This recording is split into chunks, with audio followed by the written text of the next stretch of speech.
এটা মহামান্য হাইকোর্টের কাছে, যেহেতু বাবরি মসজিদ করার জন্য আমাকে উত্তরপ্রদেশ থেকে শুরু করে, বোম্বাই থেকে শুরু করে বিভিন্ন জায়গায় এবং কি কলকাতারও বিজেপির কিছু নেতা জানেন যে ডাইরেক্ট হুমকি দিয়েছে যে আমাকে প্রাণে মেরে ফেলা হবে, আমার গর্দান কেটে দেওয়া হবে।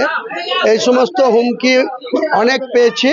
তাই আমি মহামান্য কলকাতা হাইকোর্টের কাছে আমার সিকিউরিটির জন্য আমি অ্যাপ্লিকেশন করি এবং সেখানে হাইকোর্টের justice doctor Subra Ghosh madam আমাকে সিকিউরিটি দেওয়ার জন্য হোম ডিপার্টমেন্টকে একটা অর্ডার করেছিলেন।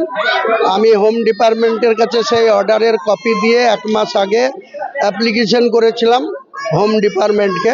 হোম ডিপার্টমেন্ট আমাকে এখানে Y+ সিকিউরিটি বরাদ্দ করেছে। সবসময় আমার সঙ্গে, আমার বাড়িতে এবং আমার সঙ্গে যেখানে আমি মুভমেন্ট করব, আমার সঙ্গে সিকিউরিটি থাকবে, কেন্দ্রীয় সিকিউরিটি। বাঙালি তো নেই এবং একজন সমগামীকে প্রার্থী করেছে, যেটা ইসলাম ধর্মের বিরুদ্ধ।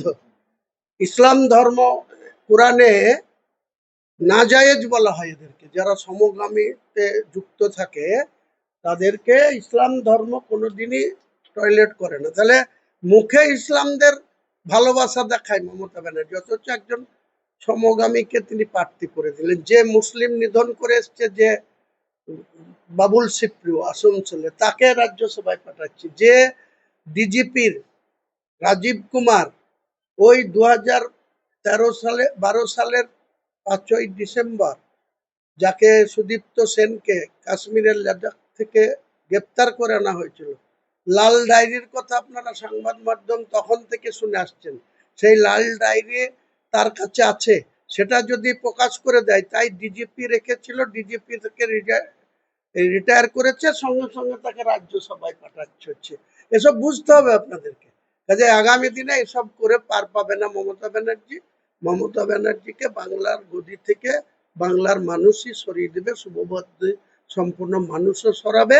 আর এই যে মুসলমানদেরকে উনি শুধু বিজেপির জুজুর ভয় দেখায়, আমি বলেছি আমরা বিজেপিকে রুখবো, আপনি বিজেপিকে রুখুন। আপনি এত মন্দির করছেন, এত অনুদান দিচ্ছেন, তাহলে হিন্দুরা কেন আপনাকে ভোট দেবে না? তাহলে আপনারা সেই সব ভোটে, মুসলমানদের ভোট নিয়ে আপনি বিজেপিকে আটকাবেন কেন? আপনার কমিউনিটির ভোটে আপনি আটকান না, বিজেপিকে আটকান। কেন মানা করে? আরো ভালো ভালো খবর দেখতে সাবস্ক্রাইব করুন বাংলা হান্টের ইউটিউব চ্যানেল। বাংলা হান্টের আরো খবর দেখতে নজর রাখুন। বাংলা খবর মানেই বাংলা হান্ট।